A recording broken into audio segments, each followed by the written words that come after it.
Goeienaand, good evening, fellow South Africans, and I'm going to have a bit of a rant. Just get over it. The Electoral Commission of South Africa. Well, we'll get back to that in just a second. But first of all, they have joined that disgusting institution called the South African Human Rights Commission, who are about as equitable between races as a monkey. Yep, I said a monkey. They have absolutely no idea what they're doing. The South African Human Rights Commission is a disgrace. Now, let's get back to the Electoral Commission of South Africa, or the IEC. They've just put up a web page where people who are offended by messages sent out by people on things like Facebook and Twitter, and I guess YouTube as well, can be reported to the IEC. So this just sounds like another tranche of censorship. Do you recall that bill that was put in place recently in South Africa, where they're now going to bring censorship in South Africa? And I have covered this. And the one that is of concern is where it comes to something as innocent as giving your point of view on a political subject. Now, the IEC looks like it's going to be at the foreground of this.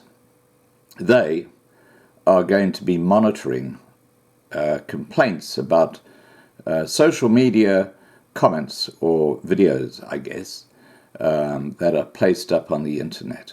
And they're going to be taking action against people. You've got to laugh. Now, it's interesting because the IEC have not taken action against the BLF or the EFF, even though they are the most despicable and racist and hate speech-filled political parties in Africa. You know, it's disgusting, the level of duplicity in organizations like the IEC. They should be looking at themselves before they start looking at other people.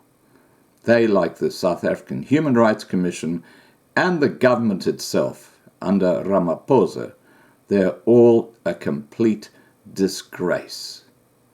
Now, I don't know how the IEC can be corrupt, but perhaps they can. But, you know, based on what's going on in the rest of South Africa, I won't use the word corrupt for the IEC, although it might apply, but it certainly does apply right through every level of government in South Africa.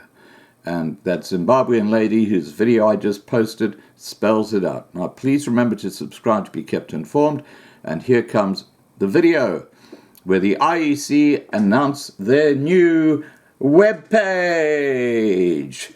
Call it censorship.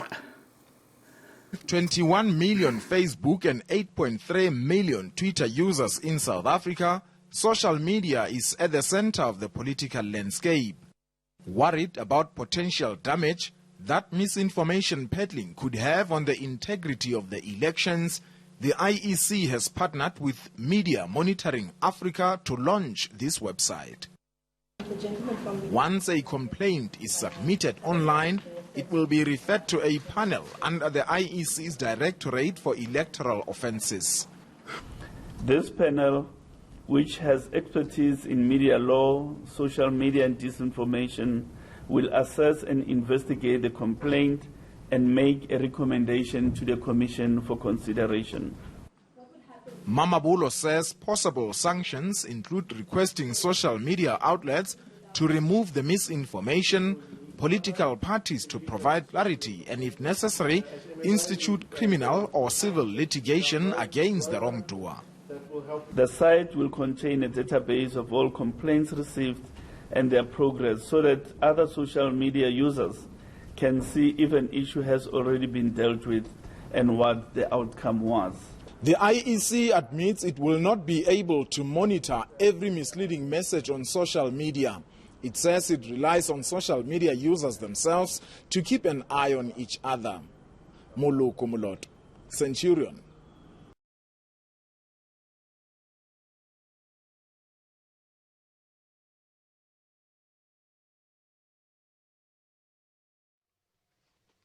Gentlemen, an immovable parliament is more obnoxious than an immovable king.